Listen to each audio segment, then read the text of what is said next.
Warning: it is important that prior to performing this or any other safety or service procedure on any Marathon product, that the person performing the work has both read and fully understands the parts and service manual, as well as the product operator's manual, including the detailed safety instructions that accompanied this product. If there is anything that is unclear or that you don't understand, do not attempt to operate the product or perform any of the service or maintenance tasks called out in this video. Quarantine the area, lock out and tag out the product, walk away from the product, and contact your supervisor immediately for clarification. It is also important to ensure you are wearing the appropriate personal protective equipment, hereafter referred to as PPE, prior to beginning this or any other service or maintenance procedure.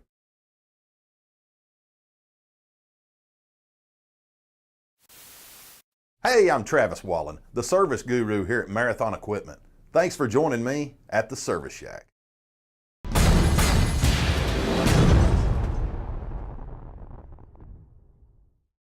If you've ever been in the back room of a big box store or anywhere there's lots of cardboard, you've probably seen a vertical baler like this one. This machine takes bulky cardboard boxes and quickly makes short work of them by compressing them into easy to manage bales like this. Operating the Marathon baler is simple and straightforward, as long as you have read and fully understand the operator's manual.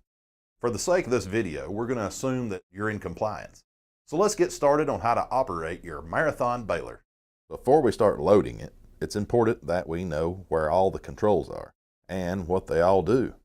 So on the side of your unit, you'll notice the control panel with some buttons and indicator lights. First is the power switch. Turn the key to the on position to operate the baler. Turning the key to the auto position will generate a full bale cycle, with the platen compressing the load and then returning to its home position. Turning the key to the off position turns off the power to the unit.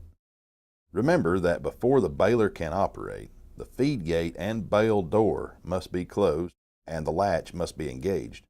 Failure to seat the bale door or feed gate and engage the latch will prevent the baler from operating. Next is the red emergency stop button. Simply press this button and the machine will stop. To reset the machine, simply pull the button back out. Further to the right, you will notice the Platen Switch, which is pretty self-explanatory. Simply put, if you want the platen to raise, turn the switch to manual raise. Likewise, if you want to lower the platen, turn the switch to manual lower. Note, the platen control is a momentary switch. This function uses a self-centering switch that should turn itself off when released. Constant pressure is required to activate the platen movement.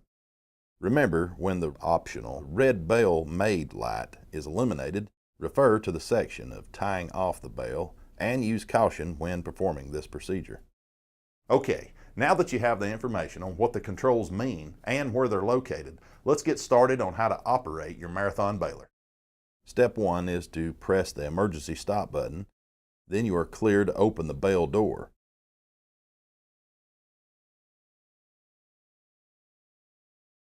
Place a large flat piece of cardboard on the floor of the baler.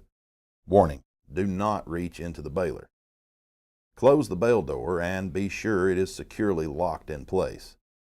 Then go ahead and begin feeding material into the baler. Remember, do not reach into the baler. Once you have filled up the chamber, close the feed gate, insert the key, pull the emergency stop, and turn the key to auto cycle, which will compress the load and return the platen and feed gate to the fully raised position. Note, the arrow on the platen will descend further into the machine until a bale is completed. Remove the key. Remember, the key should only be in the possession of authorized personnel. Continue to do this until you see the arrows on the platen and baler come into alignment. If your baler has the optional bale made light, the light will eliminate when the bale is made. At this point, you're ready to tie. Turn the Platen switch to the manual raise position to raise the platen. Hold the switch until the platen is fully raised, and insert a large flat piece of cardboard across the top of the bale, similar to what you used when you started the bale. Close the feed gate. Turn the Platen switch to the manual lower position and hold until the platen stops against the bail. Make sure you are wearing both gloves and safety glasses at this point. When all personnel are clear of the bail door, release the bail door latch from the side and open the door. Tie off the bail by inserting bail ties through the slots, loop first, into the platen until the wire comes through the slots in the bottom. If your baler does not have the front tie-off option, you will want to push the wires through until you can grab them from the back of the machine. Go to the back of the machine, pull enough wire through to feed the loop end through the bottom slot and to the front of the bale again. Be sure not to cross wires over any parts of the baler. Tie off each wire before inserting the next one. Put the straight end of the wire through the loop, bend it back on itself, and then wrap the wire around itself 8 or 10 times. Take the loose end of the wire and stick it back through the loop. When working with the wire, never cinch it tight. Hold your wires out 4 to 5 inches from the side of the bale. This will allow for bale expansion. At the back of the baler, insert the chain ejector handles of the 2 platen hooks protruding from the back of the platen. On balers with the auto eject feature, the bale ejector is automatically engaged when the bale door is opened. Position a pallet in front of the baler, then turn the Platen switch to the manual raise position and hold to eject the bale. Be sure not to stand in front of the bale during this procedure.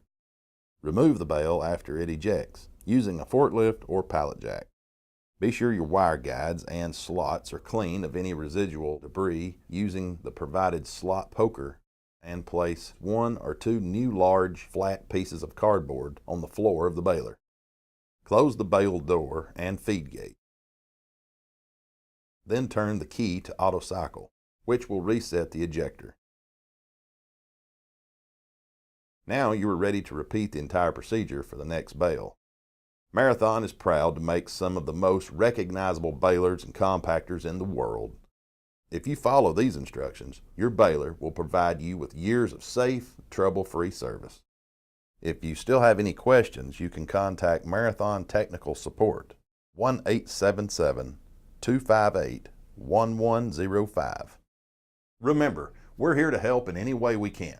So be safe out there, and we'll see you next time here at the Service Shack.